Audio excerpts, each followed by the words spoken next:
Race 2 is about to get underway here for Oulton Park, and it's a very unusual circumstance here in the paddock where Luke Herbert won race 1, but Jack Harding managed to get fastest lap. So they're still neck and neck on points. It's unbelievable. I have no idea who's going to take the advantage, but I'm going to hand it over to Andy to run you through all the action. Thanks, Lyndsay, and plenty of action there will be. Jack Harding back ahead of Luke Herbert on the grid for this one, because this grid based on the second fastest laps from qualifying, with Aidan Hills and Carl Garnett row 2, Blake Baldwin and Gary Townsend on row 3, ahead of Simon Baldwin and Will Stacey on the 4th row. The 5th row for James Harris and Will Stevenson, row 6th James Kell and Colin Bysouth, ahead of Christian White and Sam Tatler, then Nick Dunn and Alec Livesley.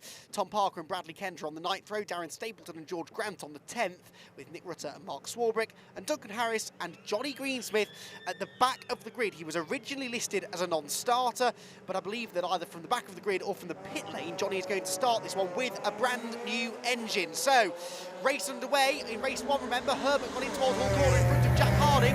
What will happen in race number 2 is going to be the same again. Luke Herbert, once again, with a storming start from the outside of row 1, gets the race lead, and with Harding wide on the grass, Aidan Hills is challenging him as well on the run down the avenue for the first time, side by side for second place, and Jack Harding can little afford to give away another position here, and he doesn't. He slots back into second place, but how frustrated will Jack Harding be?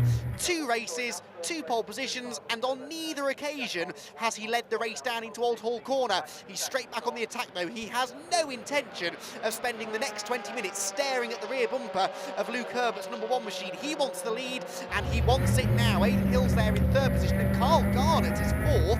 Remember that Carl went off early on at Old Hall Corner in race number 1. We never really got to see the best of him, but he's up there in 4th and looking for his first podium of the year. Aidan Hills though is looking for 2nd position here, attacking Jack Harding as they make their way towards the Britain chicane. Jack had to go really deep on the brakes there. That's compromised his run through the chicane slightly, but not enough, I don't think, to allow Aidan Hills alongside over hill top. But what a fantastic start from Luke Herbert, and look at the way that he is pulling away. Now, Aidan Hills said after race 1 that he had a real handling imbalance in the car for the first race. Oh, James Blake Baldwin, interrupt myself there, because James Blake Baldwin running straight on there at the Hislop chicane, and Christian White almost was the latest of the drivers to go up the inside of him, but certainly James Blake Baldwin losing lots of places. He's down towards the back end of the top 10 now. He's going to be entertaining to watch as he tries to carve his way back up the order. But yes, Aidan Hills, he had some sort of a handling issue with the car in race 1. They're not entirely sure what the reason was, but he looks to have got to the bottom of it, because he's a lot quicker at the early stages of this race. Now, in race 1, he was the cork in the bottle that kept the likes of Johnny Greensmith and James Blake Baldwin away from the leading 2, thus allowing them to escape. Well, this time around, he's doing his best to go with them, so Jack Harding and Luke Herbert aren't going to have this quite as simple as they did in race 1. Not that it was particularly simple for either of them, because Jack Harding applied the pressure to Luke Herbert race long, but just couldn't quite find a way through. Luke Herbert, remember, won all 3 races here at Oulton Park 12 months ago. Can he do it again? Well, let's find out as they go down the avenue for the second time. Colin Bysouth, we were on board with briefly there, looking back at James Harris, who's got the car patched back together again after 2 offs in the first race, the second of which resulted in a trip into the barriers. Jack Harding then in 2nd position, looking back at Aidan Hills down the Lakeside Straight. Then we've got the rest of the battles going on further back. The blue car there, ducking out of line at the inside of the white, red and blue of Nick Dunn is Will Stacey. And Will Stacey in the Rob Boston racing car hasn't had a great start to this race. He started it 8th position, and he's outside the top 10 at the moment. He's going to turn in across the bows though, Nick Dunn, make that move stick. On board with Christian White, who was one of the stars of the show at Castle Combe last time out. Didn't necessarily get the results to prove it. He had a pair of 7th place finishes, but of course qualified 4th for race 1 and 2nd for race 2. And with a bit more time in the championship to learn the racecraft required to stay at the front of the field, I think Christian White's going to be a race winner in the near future. In a way, I see him as sort of the next Aidan Hills, and Aidan Hills has been knocking on the door of his first race victory all season long. He's had 1 podium at every meeting, but he's never had 2 podiums at 1 race meeting. So Aidan Hills running in 3rd place at the moment, and actually with a decent margin now over the cars behind, because of course James Blake Baldwin, who pushed him so hard in race 1, has fallen down the order, and Johnny Greensmith, who also pushed him hard in race 1, started from the pit lane, so that takes a little bit of the pressure off Aidan Hills, but he will have eyes only for the front of the field, and at the front of the field we can see that Luke Herbert has resumed his position of defensive leader, whilst Jack Harding has resumed his position of aggressive second place man, but he's going to be a little bit more aggressive in this race, I think, to try and get the lead away. He pulls alongside down towards Old Hall Corner, but this is the outside line turning into this deceptively quick right-hander. He's going to try and go right around the outside. This is brave, and he risks getting put out onto the grass. That was always likely to happen. Luke Herbert had no obligation there to leave Jack Harding any room on the exit of the road. You are perfectly entitled as the race leader to run out to the normal racing line, and that's all that Luke Herbert did then. There was no contact. He simply ran out to the edge of the road, and the fact that Jack Harding was on his outside really was by the by as far as Luke Herbert's concerned. It won't please Jack Harding though, and he's going to try and fight back again down towards Island Bend. Already this is a much racier, much more aggressive, much more risk-taking, dare I say it, Jack Harding in second position.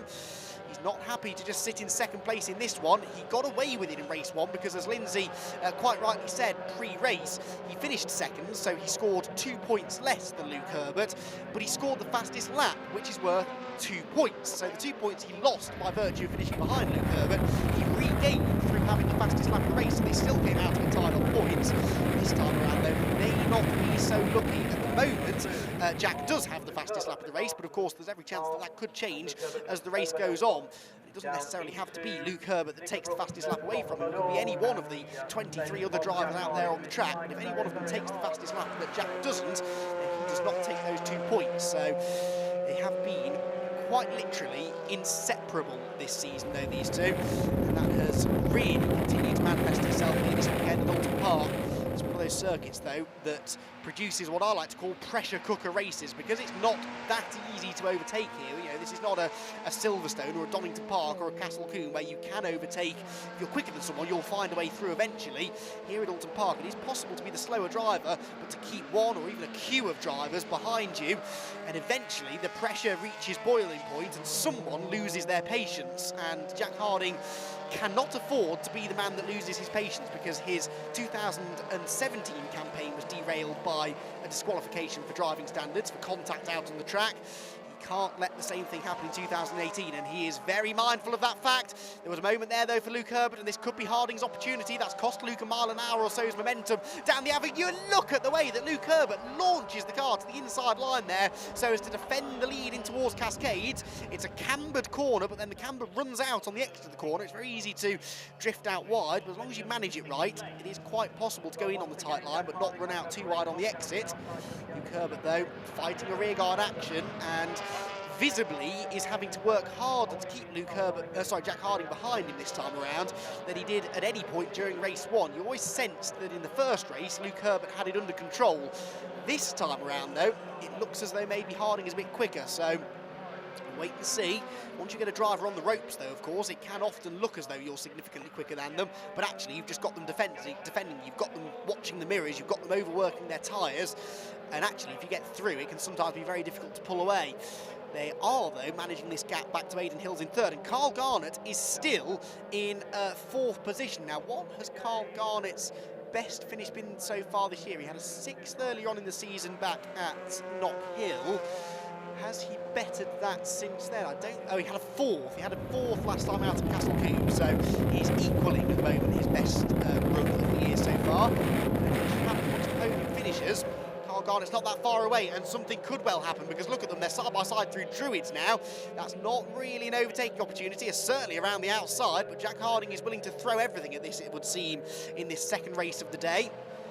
Knowing, of course, that we're going to have the reverse grid race next time out as well, race number 3. And in reverse grid races, you never can predict what's going to happen. So both of these drivers will want to get the points on the board now, whilst they can, not knowing what might happen in the third race of the day. Across the start-finish line they go, back down towards Old Hall Corner, and Jack Harding having a little peek to the inside, then to the outside again. He'll try and carry the speed out of the turn. He saw the mistake that Luke Herbert made down here a lap ago, when they're inches apart, so close together without ever really making contact. But Jack Harding is giving Luke Herbert a real workover. Back down into Cascades they go, through the left-hander and back down the Lakeside straight. Luke Herbert still hanging on to the lead. What a race this is. They may not be changing positions corner by corner as we've seen at some other races this year, but this is the kind of racing I really enjoy. It's a true psychological battle between the two of them.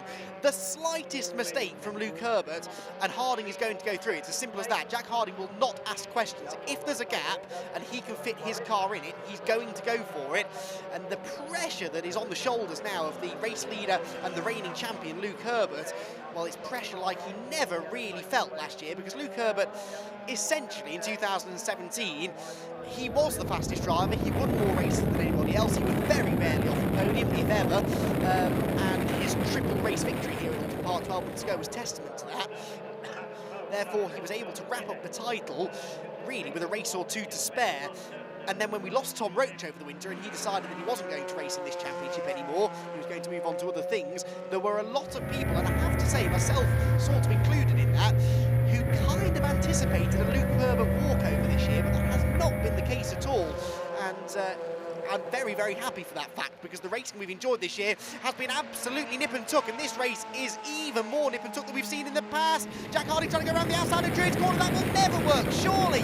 Luke Herbert gave it room. They are inches apart down towards Lodge corner, but Jack Harding, for the first time all day, has his nose in front. Surely he can't go around the outside again. No, he can't. And Luke Herbert hangs on. Aidan Hills is getting very excited in the prospect of getting involved in this. He's closing in, but he almost threw it all away then at Lodge corner. Back down towards Old Hall corner they go, and Jack Harding is working every possible opportunity here to try and break through into the race lead. We are into the second half of this race now. The race has been shortened by 5 minutes because of delays earlier on in the day, so this will only be a 15-minute encounter. So Jack Harding is now into the final 5 minutes or so of this race. He is running out of time and he's running out of opportunities. He still holds that fastest lap though, so in theory, if things finish as they are now, they'll still be tied on championship points, but Jack Harding might have got to the inside line this time, down towards Island Bend, and I think Jack Harding might be about to go through. Luke Herbert will bravely try and hang on around the outside, but he can't do it, and Harding goes through. So Jack Harding finally, after over a race and a half of trying, has found a way through the defences of Luke Herbert, and he's got the race lead away. Fantastic racing though between the two of them, and that was a really important move, because now, if we threw the checkered flag, Jack Harding would have the championship lead, and he would have the championship lead by 4 points. It's not over yet though. Jack Harding now has Luke Herbert back alongside. Luke is coming back at him. He's got his nose back in front down towards the Hislop chicane, but Jack Harding surely will be late on the brakes. They're both late on the brakes though. Luke Herbert locking up the left-hand side brake. Jack Harding's lost his passenger side wing mirror. Now that could come into play later on, because in theory, if Luke Herbert goes down the left-hand side, Jack won't necessarily know he's there. That could be interesting, and that's something that someone of Luke's experience will be very, very keen to try and take advantage of. And look, he places himself to the left-hand side now, up towards Druid. Jack won't be entirely sure where he is, but Luke Herbert doesn't really want to take the risk of going right round the outside. Instead, cuts back to the late apex, tries to get up the inside towards Lodge. He can't do it, and Jack Harding it is who is hanging on by the skin of his teeth here to the race lead. Herbert has his nose in front into Lodge. What about the switchback manoeuvre here? Harding will surely slow it down on the apex. There's a chink of an opening. There's a bit of a rub. There's a bit of a touch. Herbert on the grass, and that loses him traction, loses him momentum over the hill. Across the start-finish line they go again. What a race this has been. But Jack Harding, as I predicted might be the case, now he's in front. He is the one punching the hole in the air, and Luke Herbert is the man benefiting from the slipstream. So I don't think that Jack Harding is going to be able to escape here. Luke Herbert's going to be right on his rear bumper, right the way down to the checkered flag. And if there is, again now, role reversal, if there's a chink of an opening for Luke Herbert to go through, he will take the opportunity, and Jack Harding possibly giving him the opportunity immediately. He got sideways through Cascades and ran wide, but I actually think that Luke Herbert backed off then so as to avoid putting flat out into the dust cloud and possibly making contact with the race leader. So back through Island Bend they go, both of them on the limit of a diesel as they try and carry as much speed as possible through the corner, sacrificing the entry to Shell. They go in there on a really tight line so as to be able to take as much speed through Island as possible. Because it's a banked hairpin, the banking catches you and you're able to carry a bit more speed through there than you would imagine you can. It takes a bit of a while for the drivers to get their head around that particular part of the circuit, but these two certainly have, and they are putting on a sensational show here at Oulton Park.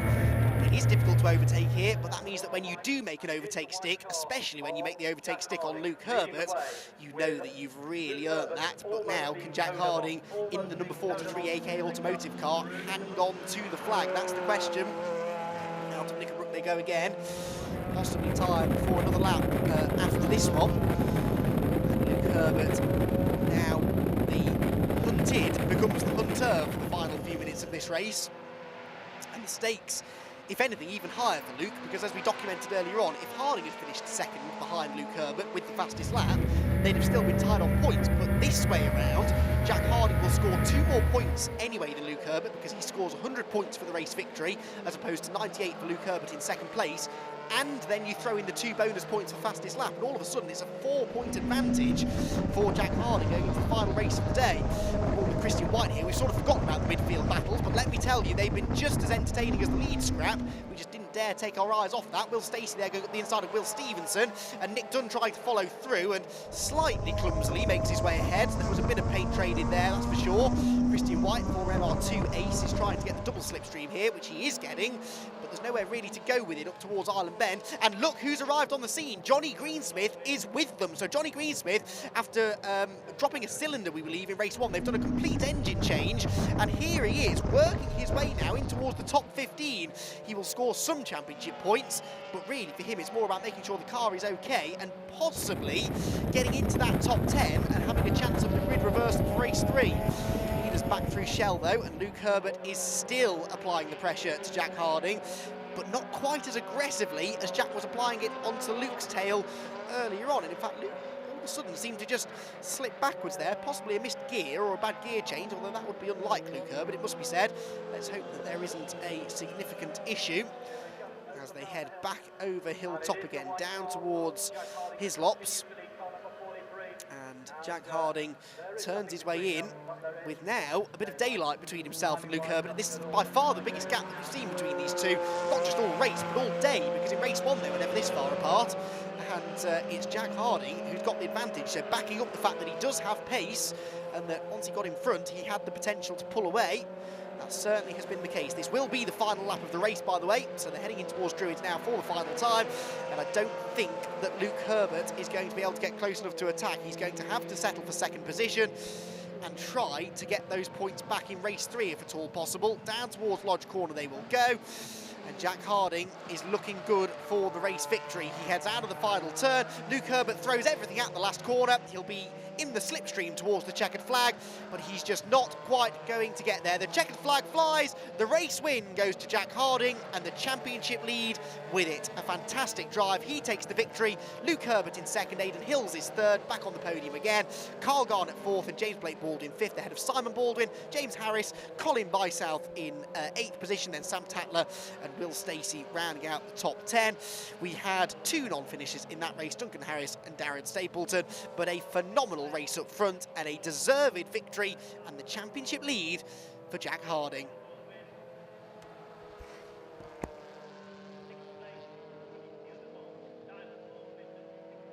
Jack, that was a whirlwind of a race there, but does this now mean you were running away with the championship? Not at all.